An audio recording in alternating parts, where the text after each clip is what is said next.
Fala pessoal, bom dia, tudo bem com vocês?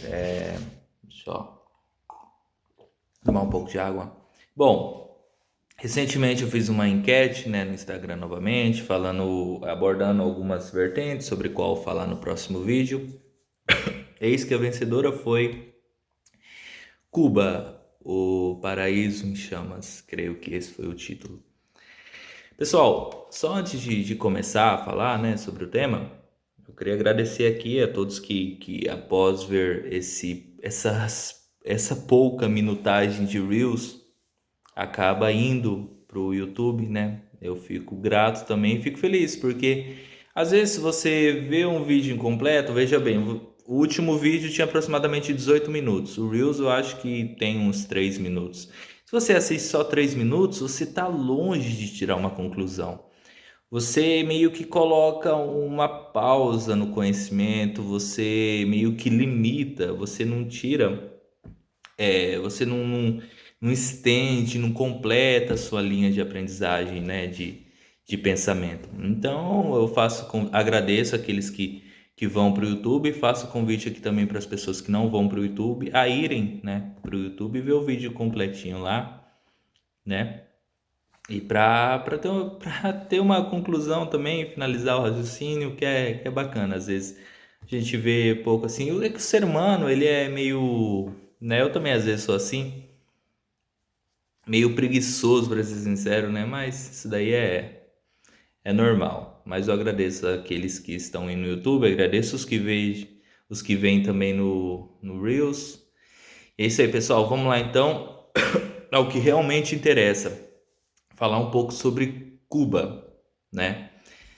Bom, nós precisamos entender que, primeiramente, só falando um pouquinho, que às vezes eu vou trocar um pouco de olhar, eu vou olhar aqui para a câmera, eu vou olhar para cá, porque, como sempre, eu estou aqui com o notebook, o meu bloco de notas ligado aqui, tem todos os tópicos aqui detalhados que eu montei para a gente não perder a linha de raciocínio, não perder um pouco, ok? Vamos lá, a gente precisa entender como que Cuba era antes, né?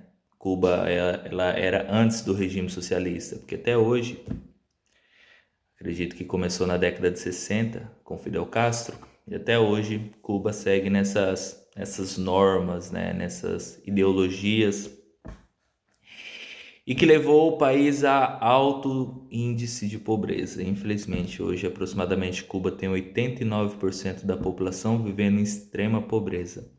Mas vamos lá. Cuba, antes do regime socialista, por volta da década de 60, um pouquinho antes, era um país muito instável geopoliticamente, sabe? Era um país que tinha uma diplomacia muito instável, tinha muitos golpes militares, golpes de Estado, até que teve a Revolução Cubana, né? Como vocês acreditam já aprendeu na escola, que foi liderada por Fidel Castro, Che Guevara e outros revolucionários. E o objetivo inicial, né, na época de Fidel Castro e os grupos revolucionários, era derrubar Batista, que era então o atual ditador, o atual presidente de Cuba.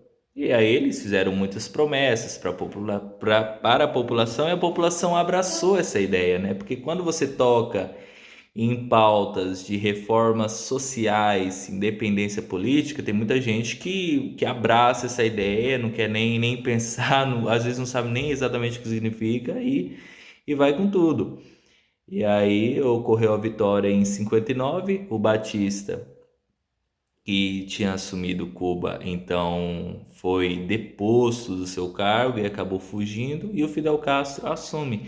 O Fidel Castro, ele baseou, né, ele disse antes de assumir que se baseava totalmente em Karl Marx e Lenin. Ele falou que todo o regime socialista, enquanto ele estivesse lá, seria marxista e leninista, né? Só que Cuba, do Fidel assumir, toda a sua economia se baseava bastante em açúcar, turismo, porque Cuba ela é uma ilha muito bonita, né? Cuba ela fica no Caribe, o país tem uma costa muito bonita, o país, em questão de fornecimento, é um país que tem tudo para dar certo, porque Cuba tem acesso, né, a muitos trechos de navegações importantíssimos para importação e exportações. Cuba, ele tem toda a sua costa esquerda localizada no Golfo do México, o que permitia facilmente as negociações, importações e exportações com os Estados Unidos, que com a costa sul dos Estados Unidos a distância era curta, né? Ou seja, quando a distância é curta, você vai ter o preço mais barato e você vai fazer aquilo com mais frequência, vai fortalecer a sua economia.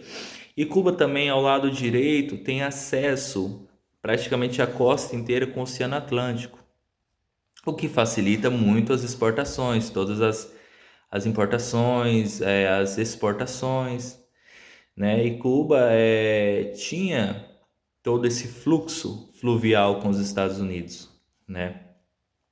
Só que uma das promessas do Fidel Castro era uma independência política.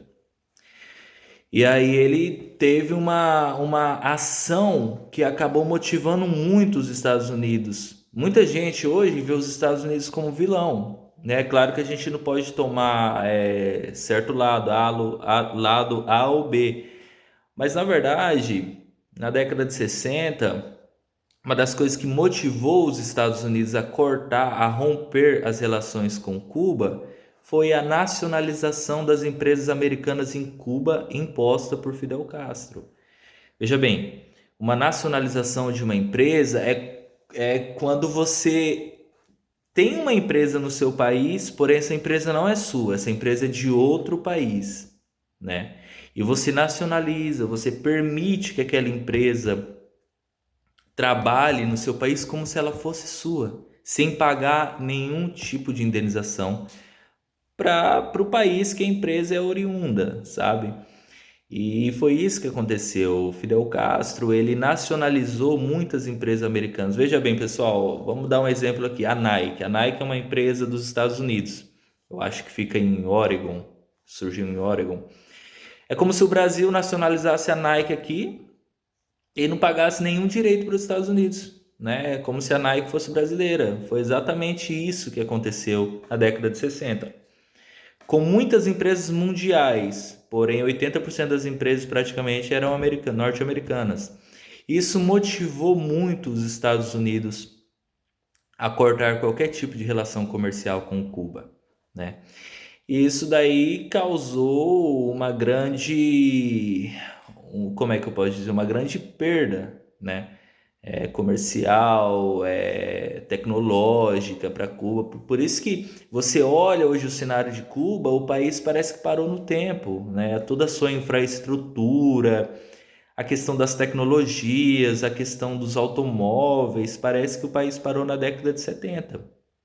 Porque, gente, veja bem, não precisa ser muito analista, assim, não precisa ter toda uma analogia elaborada para saber que muitos países, inclusive o nosso, depende dos Estados Unidos.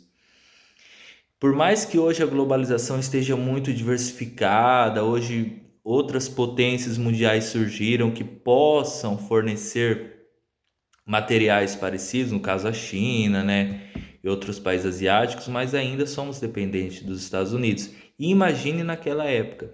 E Cuba, né, na Guerra Fria, depois de romper as relações com os Estados Unidos, acabou se fortalecendo, entre aspas, com a União Soviética, né? Cuba importava muito petróleo da União Soviética em troca de açúcar, porque Cuba, uma das produções mais fortes de Cuba, das plantações, né, era a cana-de-açúcar. E Cuba exportava bastante, porém era como se fosse uma troca com a União Soviética.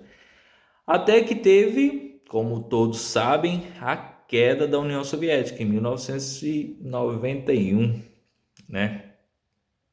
E aí o Cuba despenca a ladeira abaixo. Já tinha sido um baque quando Cuba é, rompeu as relações com os Estados Unidos e depois da queda da União Soviética foi queda abaixo, sabe? O país, ele lamentavelmente entrou em uma crise muito grande, sem precedentes, sem fim também, porque sola o país até hoje, né? E o Fidel Castro, ele é como se o país estivesse muito bem, é como acontece na Venezuela, grande parte da população vive em extrema pobreza, segundo dados de muitos sites de pesquisas mundiais. Hoje 89% da população cubana vive em extrema pobreza. Para vocês terem uma ideia, hoje o salário mínimo de Cuba, que não aumenta desde 2021, é de aproximadamente 2.100 pesos cubanos.